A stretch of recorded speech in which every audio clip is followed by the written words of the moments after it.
Welcome to Backroom Brief. My name is Drew Pearson, where we discover into the forces shaping our society, politics, and future.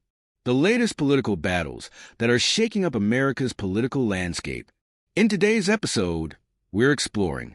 As United States President Donald Trump was sworn in for his second term on Monday, he repeated two controversial aspirations that had once been dismissed as rhetorical flourishes: acquiring the Panama Canal and renaming the Gulf of Mexico.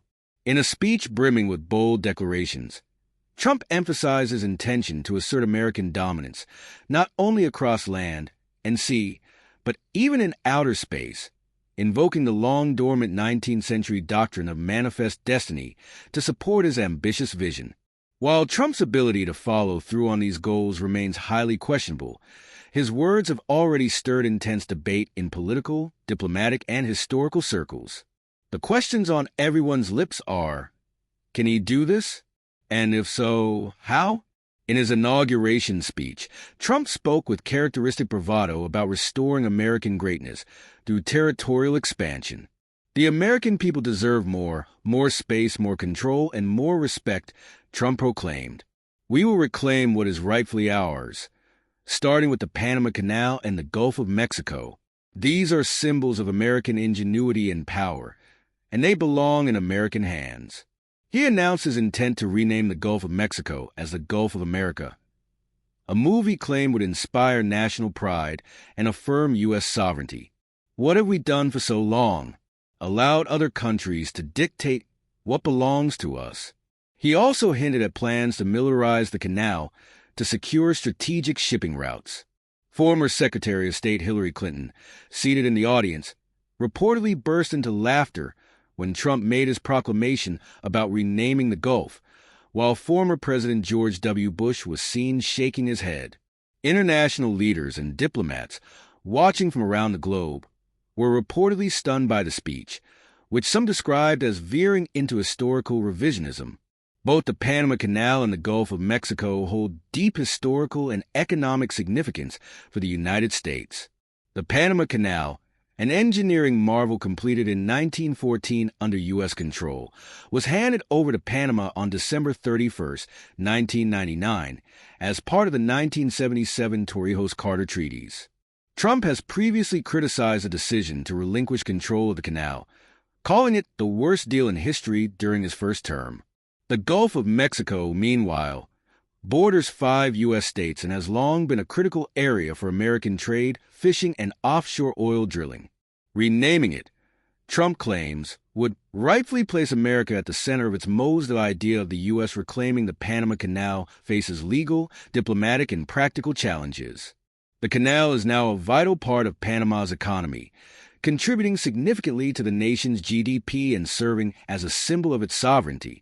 Any attempt to seize control of the canal would likely be seen as an act of aggression by the international community and could lead to severe diplomatic fallout or even military conflict. Moreover, any unilateral action by the U.S. to reclaim the canal could trigger opposition from other major powers, particularly China, which has invested heavily in infrastructure and trade routes across Latin America.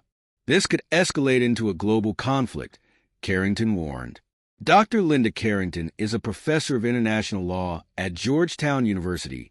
Renaming the Gulf of Mexico might seem more straightforward than reclaiming the Panama Canal, but it would still be a highly contentious move. The Gulf is bordered by Mexico and Cuba in addition to the U.S., making it a shared body of water under international law.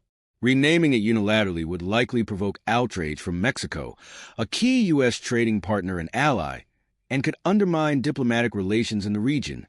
Mexican President Maria Lopez de la Vega responded swiftly to Trump's comments, saying, "The Gulf of Mexico belongs to the people of Mexico just as much as it does to the United States.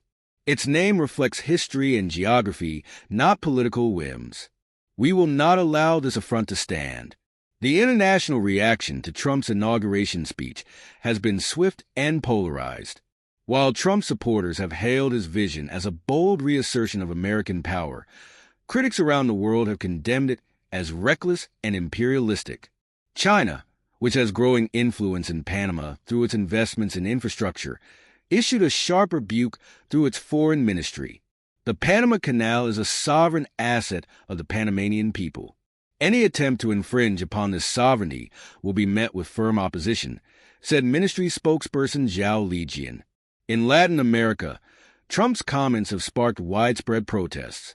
Demonstrators in Panama City carried signs reading, "Hands off our canal," and "No to American imperialism," while activists in Mexico City gathered outside the U.S. Embassy to voice their opposition to the proposed name change for the Gulf. Domestically, Trump's speech has reignited debates over American foreign policy and the role of the U.S. in the world. While his base has largely embraced his proposals as part of his America First agenda, critics have accused him of overreaching and risking international isolation. It remains unclear how far Trump will go to pursue these goals. Legal experts agree that any attempt to seize the Panama Canal would require an act of Congress, and even then, it would face significant constitutional and international hurdles. Renaming the Gulf of Mexico would likely require cooperation from international organizations like the United Nations and agreement from neighboring countries, both of which appear unlikely. Despite the odds, Trump's track record suggests he may not back down easily. The Panama Canal and the Gulf of Mexico are just the beginning, he said during his speech. This is about America reclaiming its rightful place in the world. Whether these ambitions amount to political theater or a serious policy agenda, they underscore Trump's continued ability to capture attention and reshape the political narrative. The world will be watching closely to see how far he is willing or able to go. Thanks for tuning in to Backroom Brief. I'm Drew Pearson. Stay informed, stay engaged, and we'll catch you in the next episode. Please subscribe and like the show.